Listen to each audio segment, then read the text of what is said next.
ओम शांति। आज 15 अक्टूबर 2020 बाबा ने कहा, मीठे बच्चे, कैसे बाबा देह भान से मुक्त करता है, क्या क्या चीज़ें देह भान में आती हैं तो बाबा को पसंद ही नहीं। भगवान निराकार, अति पवित्र, अति सुंदर, वो हम आत्माओं को उतना ही सुंदर देखना चाहते हैं। रोना, रूसना, मूड ऑफ करना, है ना, ये सब देह भान है। नाजुकपना, ये सब देह भान में आता है। मैं यहाँ ये नहीं खा सकती, मैं यहाँ नहीं रह सकती, तो बाबा हर प्रकार के नाजुकपने से वे दूर करता है। तो आज की शिक्षाएं, दैवी गुणों की धारणाएं क्या क्या हैं। बाबा ने कहा, मीठे बच्चे, नाजुकपना भी देह अभिमान है। रूसना, रोना, ये सब आसुरी संस्कार तुम बच्चों में नहीं होने चाहिए। दुख, सुख, मान, अपमान सब सहन करना है, तो नाजुकपना ना हो। क्या क्या? रूसना, रोना, ये आसुरी संस्कार हैं, देवताओं में संस्कार नहीं थे। और दुख, सुख, मान, अपमान सब सहन करना है, ये आज की शिक्षा है। प्रश्न है, सर्विस में ढीलापन आने का मुख्य कारण क्या है? देह अभिमान में एक कारण है। जब देह अभिमान के कारण एक दो की खामियां देखने लगते हैं, अवगुण, दोष दर्शन, ये देह अभिमान है। तो बाबा ने कहा, जब देह अभिमान के कारण एक दो की खामियां देखने लगते हैं, तब सर्विस में ढीलापन आता है। आपस में अनबनी होना देह अभिमान है। मैं फलाने के साथ नहीं चल सकता, मैं यहाँ नहीं रह सकता, ये सब नाजुकपना है। ये बोल मुख से निकालना माना कांटे बनना, नाफरमान बरदार बनना। तो बाबा कहते, बच्चे तुम रूहानी मिलिट्री हो, इसलिए ऑर्डर हुआ तो फौरन हाजिर होना चाहिए। कोई भी बात में आनाकानी मत करो। किसी भी चीज़ में, कहीं सेवाओं में आना जाना पड़ता है, कहीं रहना पड़ता है, कुछ हमारे खान पान में, सब में नाजुकपना ना हो। नाजुकपना है वो कहीं एडजस्ट नहीं हो सकेंगे, नाजुकपना है तो सेवाओं में विघ्न है। तो बाबा ने आज कहा, कितना अच्छा शब्द, कितना अच्छा स्वमान दिया, रूहानी मिलिट्री। और मिलिट्री वाले फौजी अगर नाजुक सा हो, कैसा लगेगा? तो हम रूहानी फौज में हैं, तो इसलिए उतना ही मजबूत हो। ओम शांति। रूहानी बाप बैठ रूहानी बच्चों को समझाते हैं। बच्चों को पहले पहले ये शिक्षा मिलती है कि अपने को आत्मा निश्चय करो। देह अभिमान छोड़ देही अभिमानी बनना है। हम आत्मा है, देही अभिमानी बने तब ही बाप को याद कर सकें। वो है अज्ञान काल, पर ये है ज्ञान काल। ज्ञान तो एक ही बाप देते हैं जो सर्व की सद्गति करते हैं, और वो है निराकार। ज्ञान सागर सद्गति दाता है निराकार, अर्थात उसका कोई मनुष्य आकार नहीं है। जिसको मनुष्य का आकार है उसको भगवान नहीं कह सकते। अब आत्माएं तो हैं सब निराकारी ही, परंतु देह अभिमान में आने से अपने को आत्मा भूल गए। अब बाप कहते, तुमको वापस जाना है, अपने को आत्मा समझो। आत्मा समझ बाप को याद करो, तब जन्म जन्मांतर के पाप भस्म हों। और कोई उपाय नहीं है, याद के सिवाय और कोई उपाय नहीं। आत्मा ही पतित, आत्मा ही पावन बनती है। बाप ने समझाया है, पावन आत्माएं हैं सतयुग त्रेता में, पतित आत्मा फिर रावण राज्य में बनती है। विकार आए तो पतित हुई। सीढ़ी में भी समझाया है, जो पावन थे वह पतित बने। 5000 वर्ष पहले तुम सब आत्माएं शांति धाम में पावन थी। यहाँ से हमारी कहानी शुरू होती है। शांति धाम में थी, वहाँ से पावन आत्माएं उतरी थीं। उसको कहा जाता निर्वाण धाम। फिर कलयुग में पतित बनते, तब चिल्लाते हैं, हे पतित पावन आओ। बाबा समझाते हैं, बच्चे मैं जो तुमको ज्ञान दे रहा हूँ, पतित से पावन होने का वो सिर्फ मैं ही देता हूँ। बच्चे, अब ये ज्ञान फिर प्रायलोप हो जाता है, बाप को ही आकर सुनाना पड़ता है। यहाँ मनुष्यों ने अथाह शास्त्र बनाए। सतयुग में कोई शास्त्र होता ही नहीं। वहाँ भक्ति मार्ग रिंचक भी नहीं है, नाम निशान भी नहीं है भक्ति मार्ग का। तो उसमें ये शास्त्र पढ़ना, पूजा पाठ, जप तप, कोई मंदिर नहीं। अभी बाप कहते, तुम मेरे द्वारा ही पतित से पावन बन सकते हो। पावन दुनिया जरूर बननी ही है। मैं तो बच्चों को ही आकर राजयोग सिखाता हूँ, दैवी गुण भी धारण करने हैं। तो आज किस किस चीज़ की मना की है, क्या नहीं होना चाहिए? रूसना, रोना, ये सब आसुरी स्वभाव है। तो बाप कहते, दुख सुख मान अपमान सब बच्चों को सहन करना है। नाजुकपना नहीं, नाजुकपना अलाउड नहीं है। मैं फलाने स्थान पर नहीं रह सकती हूँ, ये भी नाजुकपना है। बाबा को एवर रेडी टीम चाहिए होती थी, जब कहा जहाँ कहा और हाजिर। तो इसीलिए इसमें भी नाजुकपना नहीं चाहिए। इनका स्वभाव ऐसा है, ये ऐसा है, वैसा है, ये कुछ भी रहना नहीं चाहिए। हर एक के साथ सेटिंग होनी चाहिए। हमें संस्कार समझ आ गए किसी के, तो मुझे सेट होके चलना है, मुझे पता है उसका संस्कार है। तो इसलिए बाबा ने कहा, बच्चे तो नाजुकपना नहीं, मुख से सदैव फूल ही निकले। कोई कैसा भी हो, स्वभाव संस्कार किसी का कुछ भी हो, अपने मुख से सदैव फूल ही निकले, कांटा नहीं निकलना चाहिए। कितने बच्चों के मुख से, जो बाबा के पास रिपोर्ट है, कितने बच्चों के मुख से कांटे बहुत निकलते हैं। किसी को गुस्सा करना भी तो कांटा है ना। 1-2 में बच्चों की अनबनी बहुत होती। कहीं गुस्सा आया, तू मैं हुई, कहीं अनबन हुई। देह अभिमान होने के कारण 1-2 की खामियां देखते और खुद में अनेक प्रकार की खामियां रह जाती हैं। जो डिफेक्ट ही देख रहा है, तो डिफेक्ट देखने वाला परफेक्ट बन सकता है क्या? तो परफेक्ट बनना है तो डिफेक्ट देखने बंद, बिल्कुल डिलीट, है ना। वहाँ बिल्कुल कांटा लगा दो, ये मेरा संस्कार नहीं होना चाहिए। कौन कैसा है, कौन कैसा, वो उसके संस्कार हैं।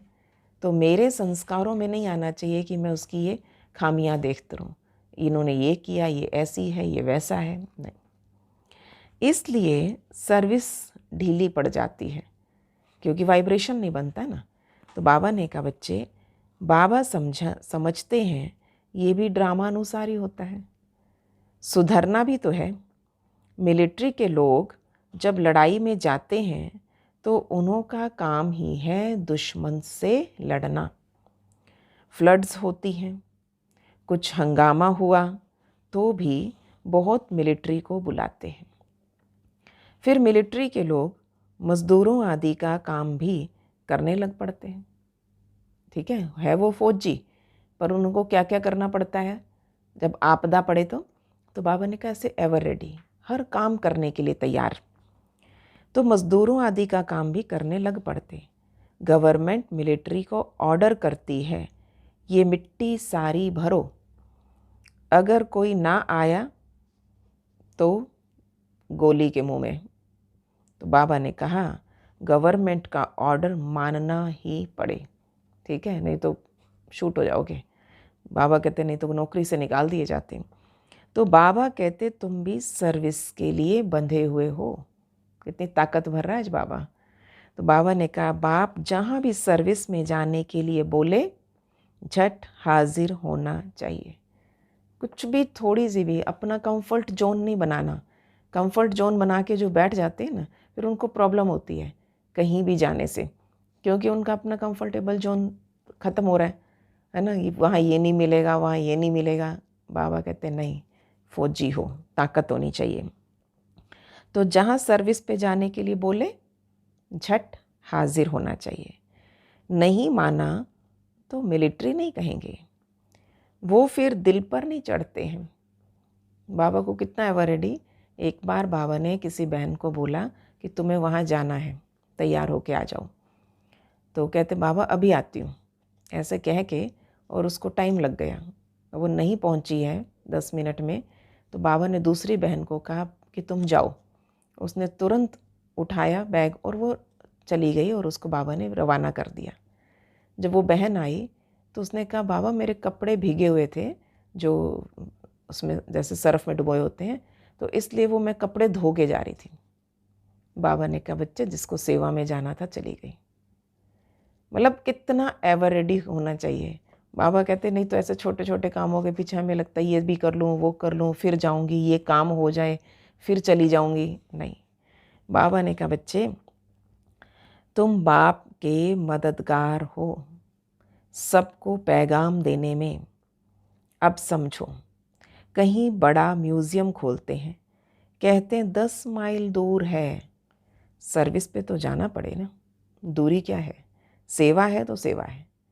अच्छा दूसरा, खर्चे का ख्याल थोड़ी करना है। बड़े से बड़ी गवर्नमेंट, बेहद के बाप का ऑर्डर मिला, जिसका राइट हैंड फिर धर्मराज है। अगर बाप का ऑर्डर नहीं माना तो उसके बाद आगे काम कौन करेगा? फाइल आगे कहाँ चली जाएगी? धर्मराज के पास। उसकी श्रीमत पर ना चलने से गिर पड़ते हैं। श्रीमत कहती है अपनी आँखों को सिविल बनाओ। काम पर जीत पाने की हिम्मत रखनी चाहिए। बाबा का हुक्म है, अगर हम नहीं मानेंगे तो एकदम चकनाचूर हो जाएंगे। 21 जन्मों की राजाई में रोला पड़ जाएगा। क्या प्राप्ति कराना चाहते हैं? कितनी कमाई हो रही है? बाबा कहते हैं कमाई ख़त्म हो जाएगी। बाप कहते हैं मुझे बच्चों के बगैर तो कभी कोई जान न सके। कल्प पहले वाले ही आहिस्ते आहिस्ते निकलते रहेंगे। ये बिल्कुल नई नई बातें हैं। ये है गीता का युग, परंतु शास्त्रों में इस संगम युग का वर्णन ही नहीं है। सबसे इम्पोर्टेंट युग, सबसे इम्पोर्टेंट टाइम, और शास्त्रों में इस संगम युग का वर्णन ही नहीं है। गीता को ही द्वापर में ले गए, लेकिन जब राजयोग सिखाया तो जरूर संगम होगा। सतयुग में तो राजयोग सिखाया नहीं। बाबा कहते ना कलयुग में ना सतयुग में, राजयोग सिखाया तो जरूर संगम होगा ना। परंतु किसी की भी बुद्धि में ये बातें नहीं हैं। अभी तुम्हें ज्ञान का नशा चढ़ा हुआ है। मनुष्यों को है भक्ति मार्ग का नशा। कहते हैं भगवान भी आ जाए तो भी हम भक्ति नहीं छोड़ेंगे। जिसके लिए कर रहे हैं भक्ति, जिसको पुकारा, जिसको बुलाया, वो खुद आ गया, है ना। अब बताइए, जब पति दूर हो, पिता दूर हो, कहीं चिट्ठियाँ लिख रहे हैं, कुछ कर रहे हैं, पर जब वो सामने आ गया तो क्या चिट्ठी लिख के बात करेंगे? क्या सामने है तो सामने बात करेंगे, सम्मुख बोलेंगे ना। बाबा ने कहा बच्चे कई ऐसे हैं भगवान भी सामने आ जाए भक्ति नहीं छोड़ेंगे। समझा नहीं ना अभी। परमात्मा को अगर समझ लेते यही है तो बाबा ने कहा अपने आप ही भक्ति से दिल हट जाता है, क्योंकि सामने है तो उससे सम्मुख बात करूं। ये उत्थान और पतन की सीढ़ी बहुत अच्छी है, तो भी मनुष्यों की आंखें नहीं खुलती। माया के नशे में एकदम चकनाचूर है। ज्ञान का नशा बहुत देरी से चढ़ता है। पहले तो दैवी गुण भी चाहिए। बाप का कोई भी ऑर्डर हुआ उसमें आनाकानी नहीं करनी है। ये मैं नहीं कर सकता, इसको कहा जाता है नाफरमान बरदार। आपको शायद कभी किया भी ना हो, पहली बार कोई सेवा मिली हो, तो ये बता दीजिए कि ये मैं पहली बार करने जा रहा हूँ, आप मुझे बताते जाइए। करूँगा तो सही ना, जब मुझे सेवा कही है तो मैं करूँ, ठीक है। बाबा ने कहा बच्चे सीखते जाएंगे, पर ये कह दें मैं नहीं कर सकता, मैंने तो कभी किया नहीं, इसे कहते हैं नाफरमान बरदार। श्रीमत मिलती है ऐसा ऐसा करना है, तो समझना चाहिए शिव बाबा की श्रेष्ठ मत है। वो है सदगति दाता। दाता कभी उल्टी मत नहीं देंगे।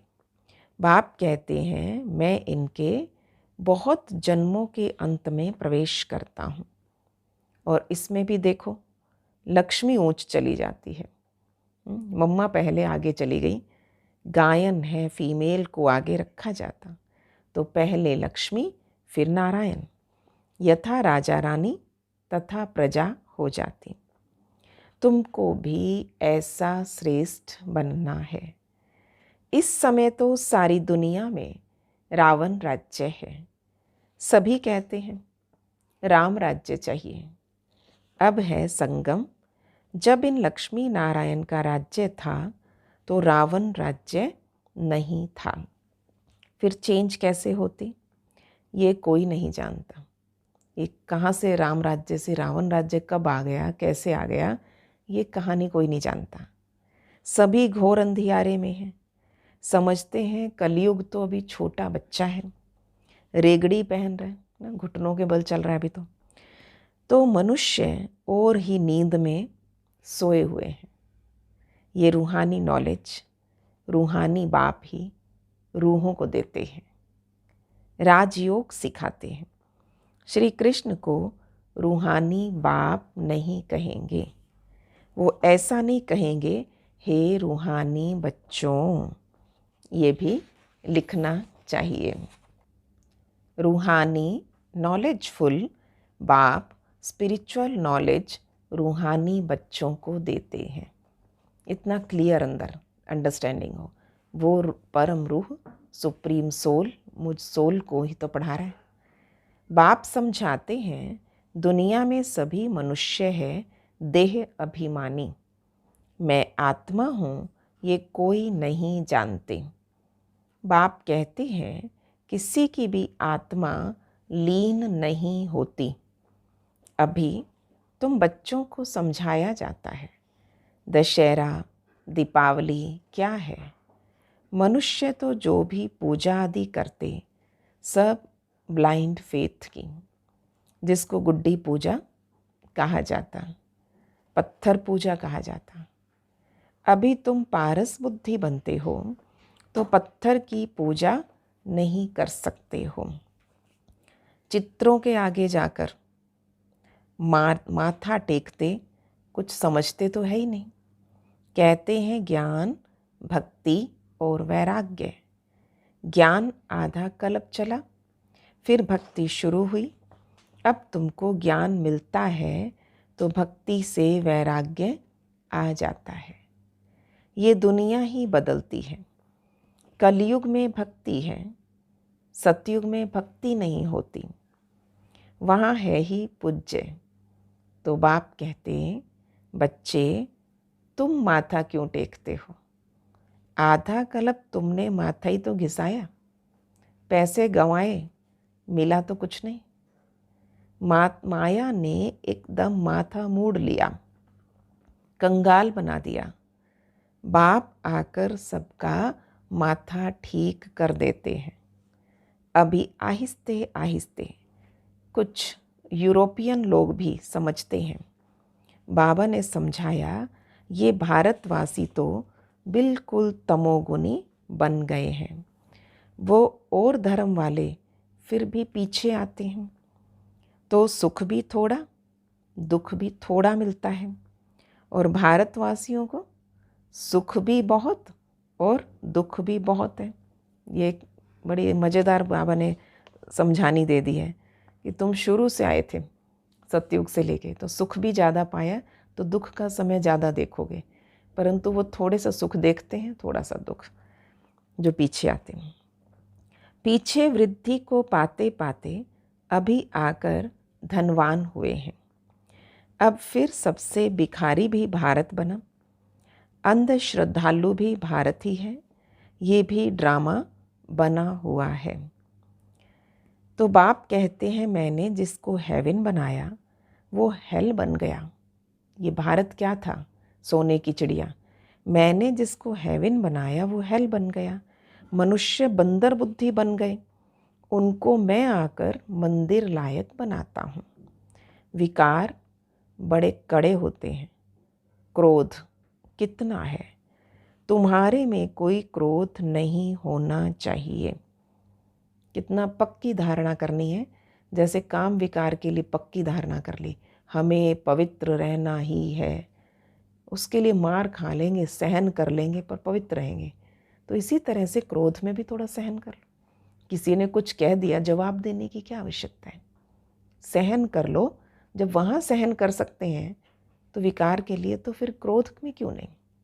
तो इतनी पक्की धारणाओं, कोई कुछ भी कहे रिएक्ट नहीं करना।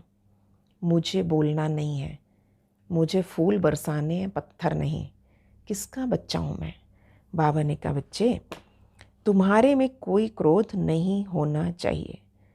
बिल्कुल मीठे, शांत, अति मीठे बनो। तो ये भी तो जानते हो कोटों में कोई ही निकलते हैं राज्य पद पाने वाले।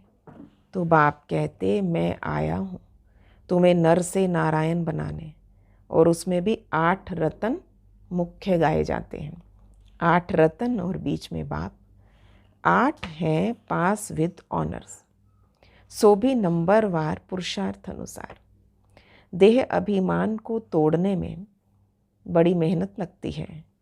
देह का भान बिल्कुल निकल जाए।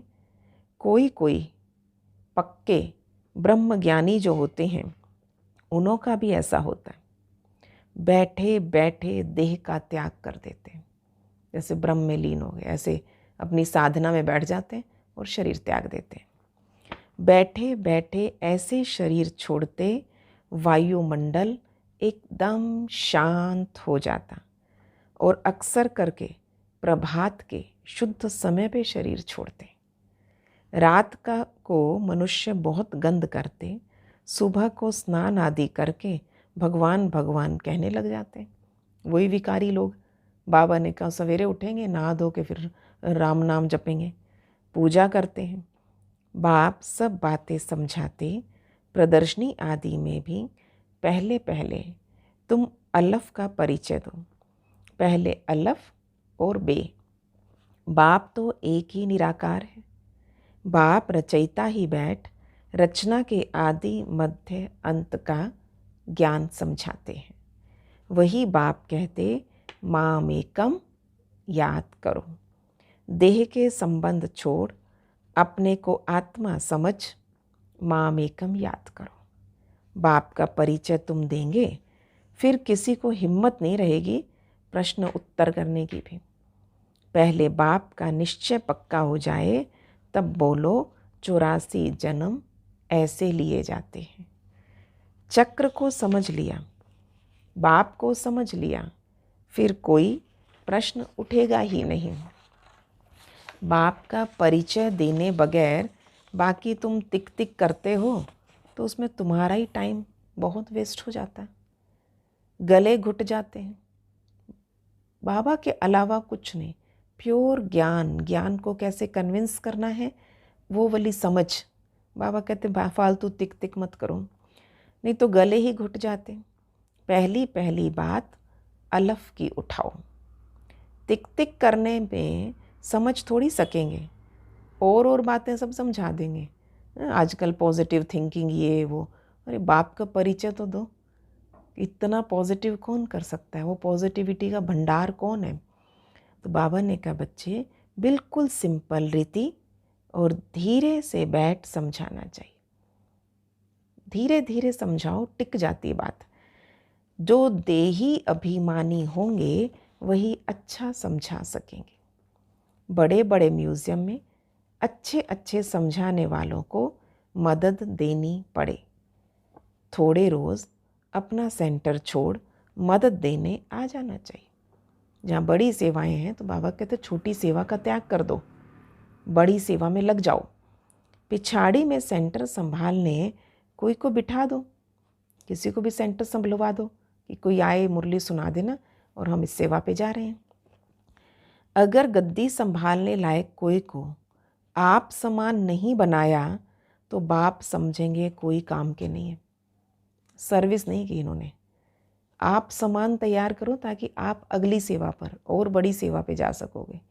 तो इसलिए आप समान तैयार करने ज़रूरी है। कोई कहे मेरी प्रमोशन नहीं होती है ना, दुनिया के ऑफिस में भी, कि मेरी कितने साल हो गए इसी सीट पे बैठा हूँ, मेरी प्रमोशन नहीं। आप अपनी सीट के लायक तैयार तो करो। जब आपकी सीट के लायक तैयार हो गया, आपकी सीट आगे बढ़ जाएगी। प्रमोट तो तब होंगे ना, अपने नीचे किसी को सिखाया नहीं, समझाया नहीं। तो बाबा ने कहा बच्चे, आप समान नहीं बनाया तो बाप समझेंगे कोई काम के नहीं, सेवा नहीं की। बाबा को लिखते हैं सर्विस छोड़ कैसे जाएं?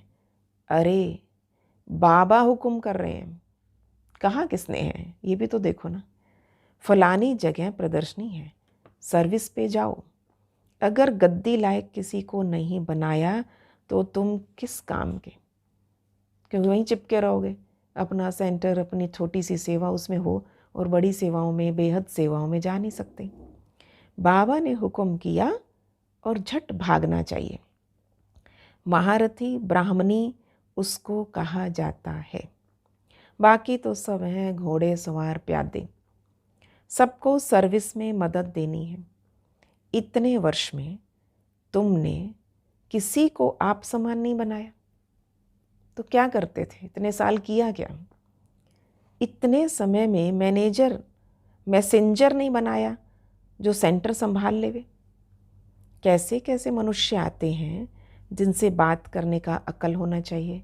किसी को अटेंड कैसे करना है, किसी को कोर्स कैसे कराना है, बाबा की मुरली कैसे सुनानी है, समझाना कैसे, सब बाबा कहते ट्रेनिंग दो, तैयार करो अपने जैसा। मुरली भी ज़रूर रोज़ पढ़नी और सुननी है। मुरली नहीं पढ़ी गोया एब्सेंट पड़ गई।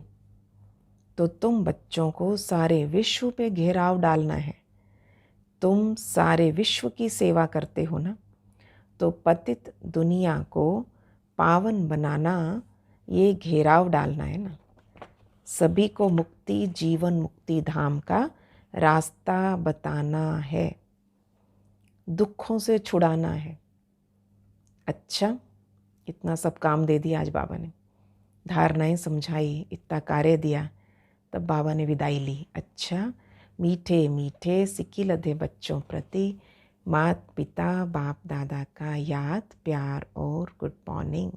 रूहानी बाप की रूहानी बच्चों को नमस्ते। हम रूहानी बच्चों की रूहानी बाप दादा को नमस्ते जी, नमस्ते जी। गुड मॉर्निंग बाबा, शुक्रिया बाबा। तो आज की मुख्य शिक्षा, होमवर्क क्या मिला? बहुत बहुत मीठे, शांत, शालीन, क्रोध मुक्त। आज बाबा ने कितनी अच्छी बातें समझाई। तो बाबा की मीठी मीठी शिक्षाएं। पहला, बहुत मीठे, शांत, अति मीठे स्वभाव का बनना है। कभी भी क्रोध नहीं करना है।